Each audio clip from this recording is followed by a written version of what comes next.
Salam jumpa Bapak Ibu dan saudara-saudara. Kita sudah merayakan Paskah dan kita masih tetap dalam minggu-minggu Paskah, minggu sukacita. Belajar bagaimana kita hidup dalam karya kebangkitan Kristus. Bacaan firman pada hari ini dari Injil Yohanes pasal 20 ayat 19 sampai dengan 23 ketika Tuhan Yesus berjumpa dengan murid-muridnya. Injil Yohanes pasal 20 ayat 19 sampai dengan 23. Mari kita akan bersama-sama berdoa. Tuhan Yesus, kami bersyukur Engkau bangkit bagi kami. Engkau menjadi jembatan supaya kami boleh kembali kepada Bapa. Engkau berkorban untuk kami. Oleh karena itu ajarkan pada kami untuk kami juga berani hidup meneladani karya Yesus yang senantiasa memberikan cinta kasih kepada kami, dan kami akan memberikan cinta kasih-Mu kepada sesama kami. Kiranya Roh Kudus-Mu tercurah hingga kami boleh membaca merenungkan firman Tuhan dan menjadikannya kekuatan hidup baru. Inilah doa syukur dan pengharapan kami dalam nama Tuhan Yesus Kristus. Amin. Ketika hari sudah malam pada hari pertama minggu itu, berkumpullah murid-murid Yesus di suatu tempat dengan pintu-pintu yang terkunci karena mereka takut kepada orang-orang Yahudi. Pada waktu itu, datanglah Yesus dan berdiri di tengah-tengah mereka dan berkata, "Damai sejahtera bagi kamu." Dan sesudah berkata demikian, ia menunjukkan tangannya dan lambungnya kepada mereka. Murid-murid itu bersuka cita ketika mereka melihat Tuhan. Maka kata Yesus sekali lagi, "Damai sejahtera bagi kamu. Sama seperti Bapa mengutus aku, demikian juga sekarang aku mengutus kamu." Dan sesudah berkata demikian, ia mengembusi mereka dan berkata, "Terimalah Roh Kudus. Jikalau kamu mengampuni dosa orang, dosanya diampuni.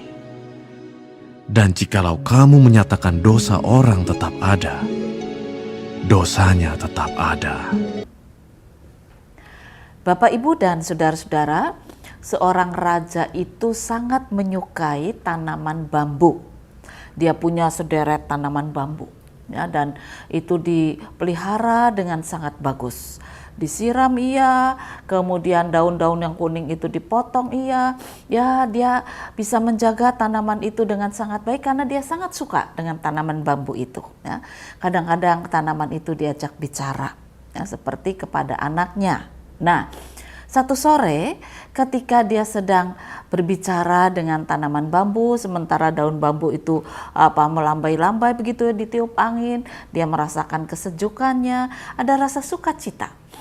Tiba-tiba datang prajuritnya dan mengatakan, "Tuanku Raja, di desa sebelah dekat istana ini terjadi banjir besar." Lalu raja itu kaget dan bertanya, "Bukankah tidak ada hujan di sini?" Memang di sini tidak hujan, tapi di desa sebelah itu hujan lebat menjadikan banjir. Akibatnya antara desa tidak bisa lagi berhubungan satu dengan yang lain karena jembatan desa itu terputus. Masyarakat sedang kebingungan. Mereka membutuhkan komunikasi, membutuhkan bahan pangan untuk hidup, tapi mereka tidak bisa mendapatkannya karena jembatan yang terputus. "Apa yang harus kami lakukan?" kata prajurit demikian. Raja itu bingung, apa ya? Bagaimana bisa menolong rakyat yang sedang kesusahan? Akhirnya raja itu berkata kepada bambu sambil ngelus-ngelus pohon bambu, "Bambu yang kusayang, maukah kamu menolong aku? Aku dalam kesusahan." Nah, ini imajiner ya, artinya dalam bayangan saja. Si bambu mengatakan, "Wow, aku sangat suka kepada raja, raja sayang padaku. Mintalah apa yang aku bisa perbuat untuk raja." Raja itu mengatakan, di desa sebelah membutuhkan jembatan darurat. Dan yang bisa menjadi jembatan itu adalah bambu. Bagaimana? Apakah bambu bersedia untuk dipotong dan kemudian menjadi jembatan? Bambu kaget. "Waduh, lah kok dipotong? Bagaimana saya bisa menari lagi buat raja? Bagaimana daunku bisa memberikan musik buat raja kalau aku dipotong?" Dan raja itu mengatakan, "Tidak apa-apa. Tidak apa-apa. Aku akan merasa lega, aku akan tetap terhibur kalau rakyatku selamat. Bambu itu diam dan menangis dan mengatakan, ya aku cuma bambu, tetapi kalau itu baik dalam pandangan raja, lakukanlah. Akhirnya sungguh bambu itu ditebang dan kemudian dibawa oleh prajurit itu ke desa sebelah. Bagaimana daun-daun itu dipangkas, bambu itu merasa kesakitan, dia menjerit, menangis, digambarkan imajiner begitu ya, diumpamakan saja seperti itu. Tetapi kemudian bambu itu dipasang sebagai jembatan. Nah, di antara bambu yang bundar ada juga bambu yang harus dibelah supaya bisa menjadi jembatan yang bagus. Jadi ada yang sepotong, ada yang bundar, itu memang dibuat supaya orang bisa nyebrang dengan sangat baik. Jadi tidak semua utuh, tapi ada yang dirusak juga. Dan kemudian ketika jembatan itu sudah jadi, maka penduduk desa bisa lagi berkomunikasi, bisa lagi nyebrang ke kota satu yang lain dan bisa mendapatkan bahan makanan. Mereka berterima kasih kepada raja yang sudah mengorbankan tanaman kesayangannya untuk menyelamatkan rakyat.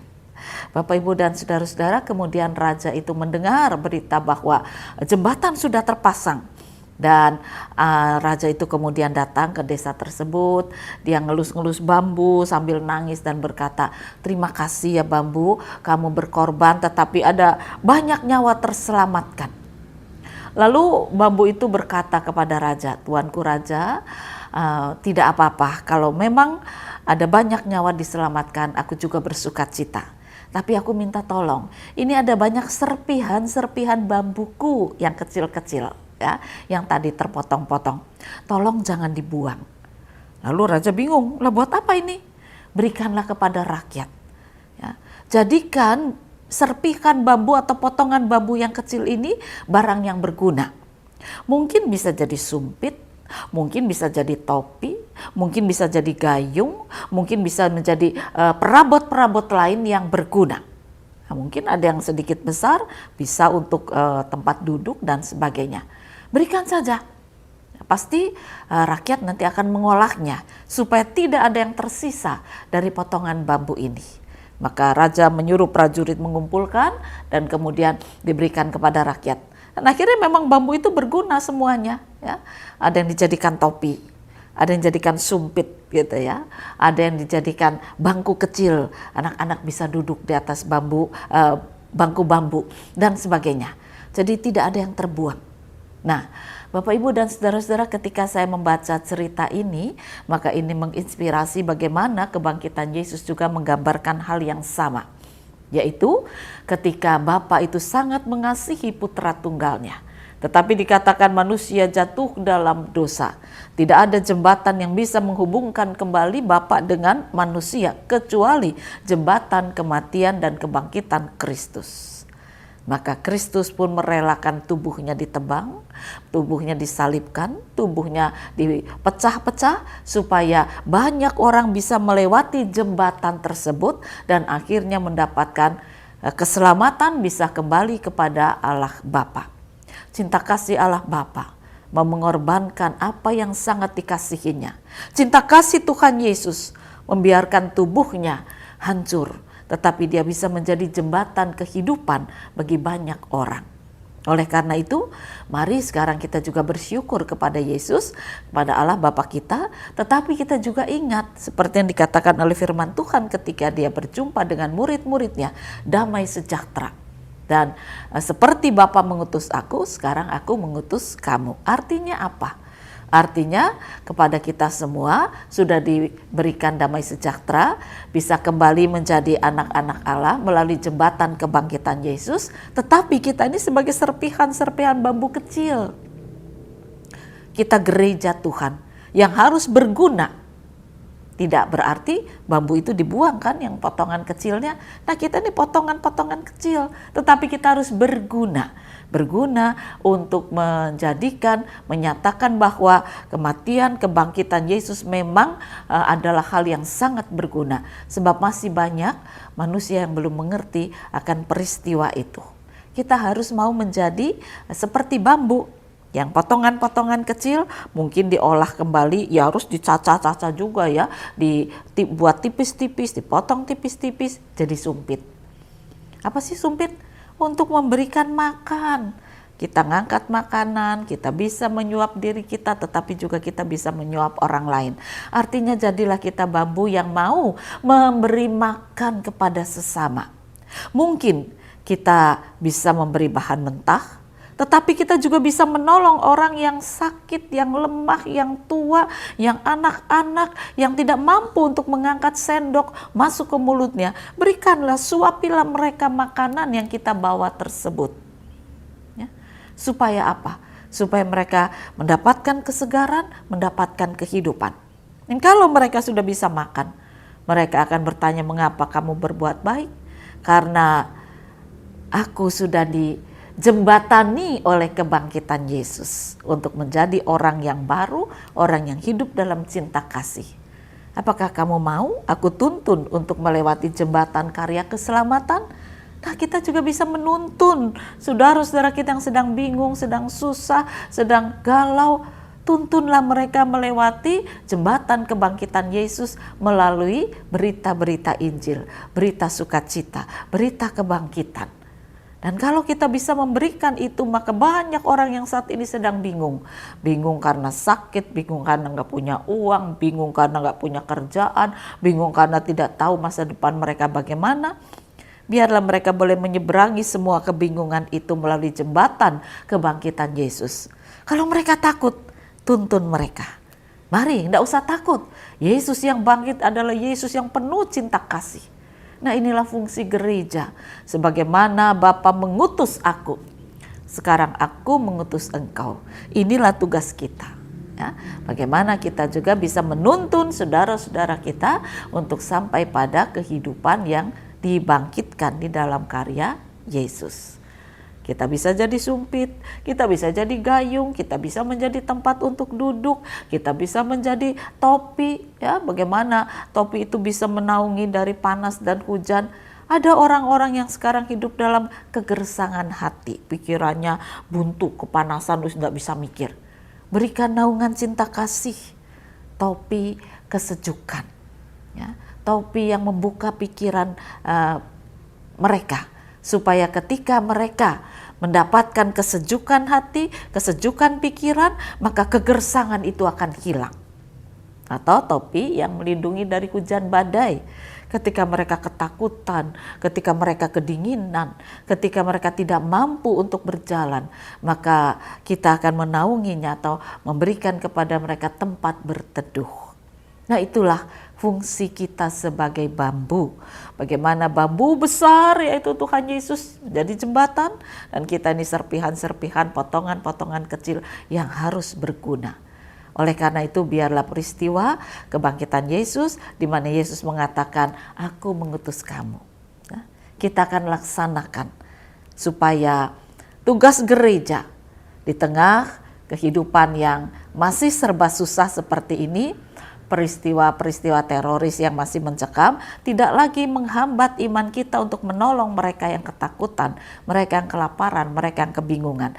Jangan kita dihantui dengan peristiwa-peristiwa kemarin, masa lalu tentang teroris dan sebagainya. Tetaplah Yesus yang sudah bangkit, dia sudah menang. Fungsikan diri kita sebagaimana Tuhan memberikan kebangkitan kepada kita. Jadikan gereja Tuhan itu muncul dalam diri kita, supaya dengan demikian orang bisa mendapatkan kesejukan kembali, kekuatan kembali, kemampuan untuk menjadi anak-anak Allah yang hidup. Berkaryalah seperti Yesus diutus, sekarang Yesus mengutus saudara. Jadilah bambu yang berguna. Tuhan memberkati firman-Nya. Amin. Mari kembali kita akan berdoa. Bapa, seringkali kami dipenuhi rasa egois dan ketakutan. Kami tidak mau berbagi kehidupan sebab kami tidak bisa memandang hari esok karena kami harus berbagi. Tetapi biarlah kami belajar sekarang Bagaimana Allah Bapa mengasihi Putra dan Putra mengasihi kami, dan kami juga akan hidup sebagai gereja yang mengasihi Sang Putra, Sang Mesias sekaligus Bapa yang mengasihi kami. Kami mau berfungsi sebagai gereja Tuhan untuk menaungi, untuk memberi makan, untuk memberi perhatian, untuk memberikan kesejukan, untuk menyatakan kasih Allah di dalam Kristus kepada saudara-saudara kami yang membutuhkan. Kami mau menuntun mereka melewati jembatan keselamatan, supaya mereka juga boleh menjadi orang-orang yang diselamatkan. Kiranya Engkau sendiri berkarya dalam kami. Inilah kerinduan kami dalam nama Tuhan Yesus Kristus. Amin.